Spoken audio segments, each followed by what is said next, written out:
রহমতুল্লাহ। চাঁদপুর কচুয়া পৌরসভা অবস্থিত হযরত শাহ নিয়ামত উচ্চ বিদ্যালয়ের উত্তর পাশে শহীদুল্লাহ মজুমদার স্যারের বাড়ির পূর্ব পাশে মাসুমপুর গ্রামের এই রাস্তাটির বেহাল দশা আমরা কচুয়া সরকারি দায়িত্বরত বর্তমান যারা রয়েছেন তাদের দৃষ্টি আকর্ষণ করছি।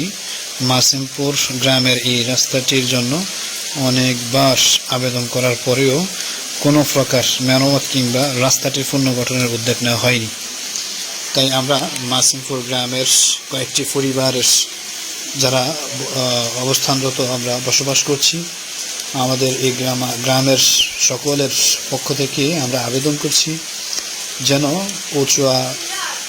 কচুয়ার উপজেলা যারা সরকারি অবস্থানরত আছেন তাদের প্রতি আমাদের দৃষ্টি আকর্ষণ যেন এই রাস্তাটিকে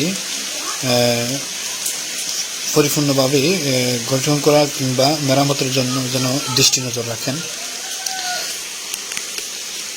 দশা রাস্তাটির উপর দিয়ে আমরা কয়েকটি পরিবার হাঁটাচলা করে থাকি এবং আমাদের চলাচলের রাস্তা হচ্ছে এটি।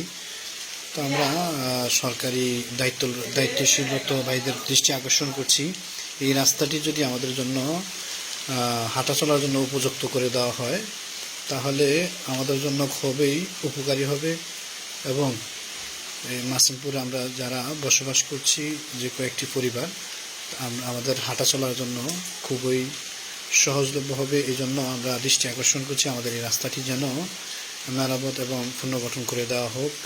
আমাদের এটাই মাসিমপুর গ্রামবাসীর আবেদন এবং সরকারি দায়িত্বরত ভাইদের প্রতি দৃষ্টি আকর্ষণ রাখছি যেন এই রাস্তাটিকে পুনর্গঠন করে দেওয়ার জন্য।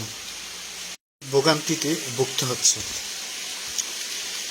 এই রাস্তাটি সম্পূর্ণভাবে ভেঙে পুষ্করিণীর দিকে চলে গেছে, যার কারণে মানুষ এদিক থেকে হাঁটাটা খুবই কষ্টকর হয় এবং যেতটুকু অংশ রয়েছে এতটুকু অংশের মধ্যেই কিছু তারিখে পুনর্গঠনের জন্য আমাদের মাসিমপুর গ্রাম থেকে টিউনি অফিসে একটি স্মারকলিপি জমা দেওয়া হয়েছিল যে মুন্সিবাড়ির রাস্তার মাথা থেকে আব্দুল খালেকের বাড়ির রাস্তার মাথাটা পর্যন্ত রাস্তাটিকে মেরামত করার জন্য একটা স্মারকলিপি জমা দেওয়া হয়।